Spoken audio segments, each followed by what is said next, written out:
Prenons le sang de Christ. Les passages de Luc 22, 17, Jean 6, 54, Colossiens 1, 20, Actes 2, 38, 8, 12, 1 Corinthiens 5, 4, Éphésiens 1, 21, Philippiens 2, 9, Romains 6, 3, 8, et encore d'autres passages nombreux y font de fréquentes allusions. Ils ne représentent pourtant qu'une petite partie de tout ce que la parole de Dieu a à nous dire sur ce sujet. Le sang du Seigneur Jésus, c'est ce que nous avons d'emblée à souligner, se rapporte en tout premier lieu au péché, à la rédemption qui donne la vie. C'est là le domaine particulier dans lequel il exerce ses effets. J'aimerais que vous puissiez prendre votre Bible en gardant sous les yeux l'affirmation ci-dessus. Si vous étudiez la chose de près, et si nous ne pourrons pas le faire ici, vous verrez à quel point toute la parole de Dieu manifeste que c'est bien dans ce sens-là que le sang de Jésus exerce ses effets. Le sang se rapporte à la purification, à la rédemption et à la vie qui est la conséquence de l'une et de l'autre. Autrement dit, le sang est en étroite corrélation avec le péché et avec tout le terrain que Satan occupe de plein droit à cause du péché.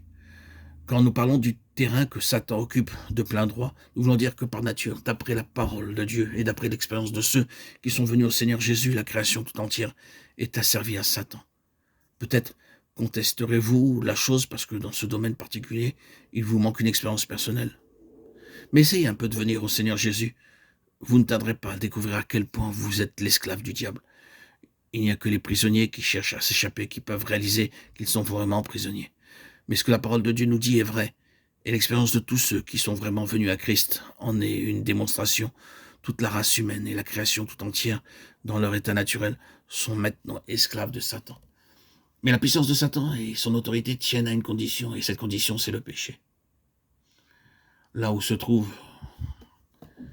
du péché, sous une forme quelconque, Satan exerce une autorité légitime, et il peut de plein droit maintenir son emprise. Il tient la race, et c'est par le péché qu'il la tient. Le péché est la seule explication de cette étreinte diabolique qui se perpétue sur l'ancienne création. On peut dire que c'est la chaîne par laquelle la race tout entière est sous la puissance de Satan. C'est donc le péché qui constitue pour lui son terrain légal.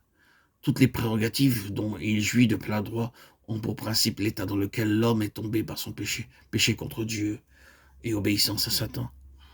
Le sang donc se rapporte au péché et à tout le terrain légalement occupé par Satan. Condamnation et mort, tels sont peut-être les mots qui qualifient le mieux cet état de fait. C'est par ces deux mots que l'apôtre, dans les 3 premiers chapitres aux Romains, récapitule sa magnifique argumentation.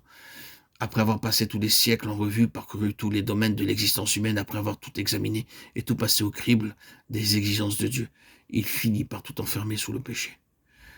Il n'y a pas de juste, non, pas même un seul. Et par l'Esprit, il prononce le verdict. Tous sont sous la condamnation et par conséquent tous sont sous la mort.